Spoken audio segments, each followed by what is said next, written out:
The Iskander-M has no shortage of admirers. They include the Islamic State and other Islamist entities in Syria, Poland, Turkey, NATO as a whole, and of course the United States. Seemingly, no other Russian weapon system is as likely to steal a headline as soon as it makes an appearance somewhere on the global chessboard. To what does it owe its worldwide fan base? In part, the answer lies in its actual combat abilities. It is a medium-range missile system which uses a combination of maneuvering and therefore difficult to intercept ballistic missiles, capable of carrying a variety of conventional and nuclear warheads. It is extremely accurate, with a circular error probable of under 10 meters, which makes it useful against heavily protected small targets that would require a direct hit in order to be destroyed. Its officially acknowledged range of 500 kilometers makes it a weapon of far more than tactical importance, as it can destroy sites far behind enemy front lines and hold in check enemy value targets such as key infrastructure, high-level command posts, and logistical nodes. The entire system is based on highly mobile wheeled platforms, which are suitable for aerial transport by heavy airlifters. Iskander-M deployment to Syria demonstrated Russia's ability to send these powerful warfighting and conventional deterrent weapons to almost any friendly part of the globe on a moment's notice. As of April 2016, the Russian military had 6 complete Iskander-M brigades in service, with each brigade possessing 12 launch vehicles. Since each vehicle carries 2 ready-to-launch missiles, with reloads carried by the brigade's resupply vehicles, each brigade is capable of a simultaneous 24-missile volley, which would be sufficient to saturate any tactical anti-ballistic missile system currently in service or development. In effect, a single Iskander-M brigade is equivalent to 3 Bayern-M missile corvettes in terms of firepower, though the land-based launchers can be rapidly reloaded, whereas the corvettes would have to return to base for replenishment. The other reason for Iskander-M's popularity is its political dimension. By the late 1980s, the Soviet military was using 2 sub-strategic ballistic missile systems, the 120-kilometer range Tochka and the 450-kilometer range Oka. Even though Oka's range was below the 500-kilometer threshold of the Intermediate Range Nuclear Forces Treaty, the Gorbachev government in effect made the US a present by pledging to eliminate the Okas along with longer-range missiles.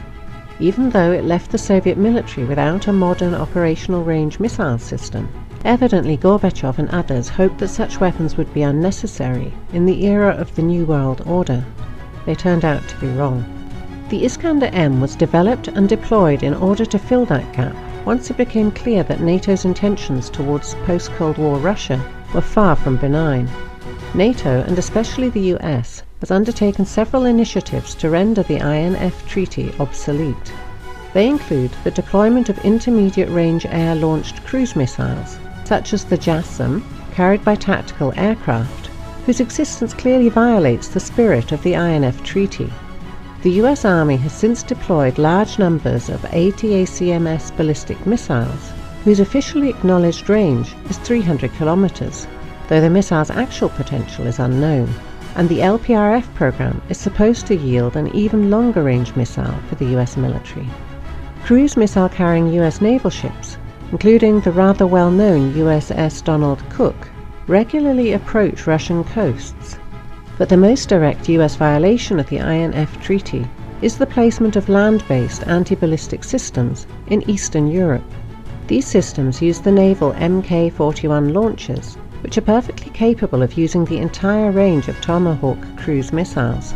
Therefore, the deployment of these ABM systems also means a US breakout from the INF Treaty. The Iskander-M, therefore, should be viewed as a Russian response to the US INF violations.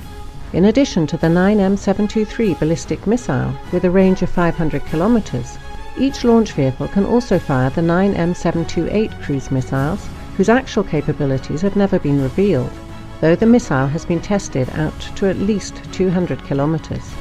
Considering that the size of these missiles is comparable to the Kaliber sea-launched weapons, whose range exceeds 2,000 kilometers, there is a definite possibility that the Iskander-M could be equipped with weapons of similar range, unless the US begins to display more of an interest in re-establishing a mutually acceptable security framework for Europe.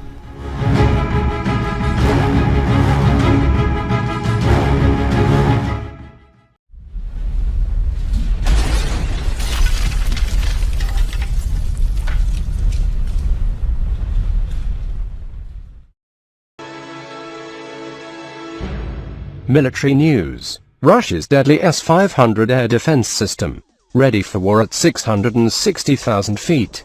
The Russian military expects to receive the first examples of the new Almaz anti-S-500 air and missile defense systems in the near future.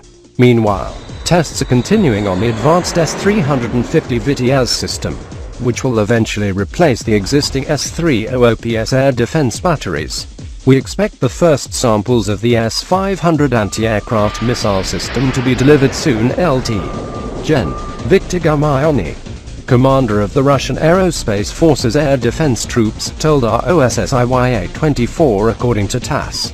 The new weapon, which will form the upper tier of Russia's layered integrated air defense system, is expected to be able to engage targets at altitudes of about 125 miles or 660,000 feet.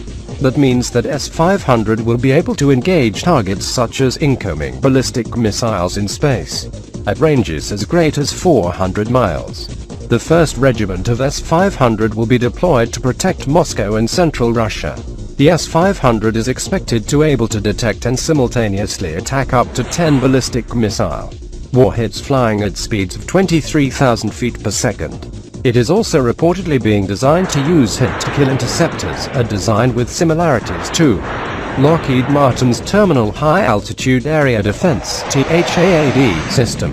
Like all modern Russian air defense systems, the S-500 is expected to be highly mobile and will use a network of radars for targeting over vast distances. The missile system is expected to use the 91N6A Air Battle Management Radar, a modified 96L6 DSP acquisition radar, as well as the new 766 Multimode Engagement and 776 ABM Engagement radars, according to Missile Threat, which is run by the George C.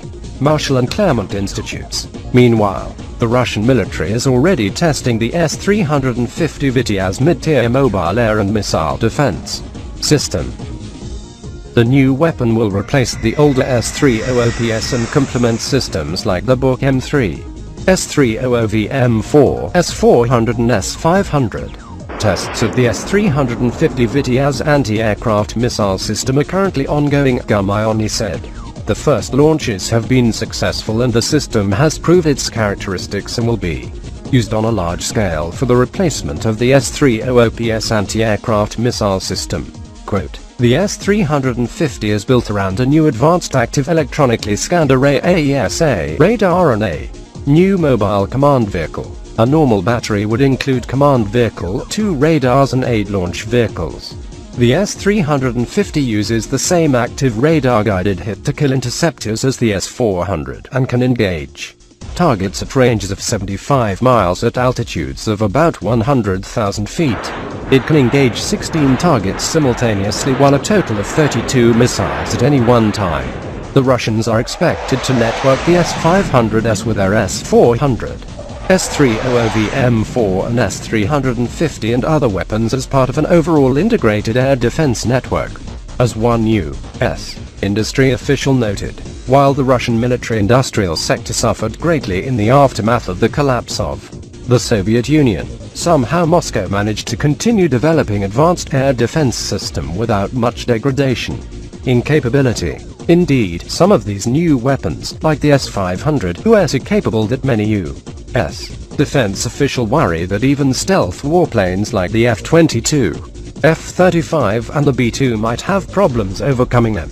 Dave Majumdar is the defense editor for the National Interest.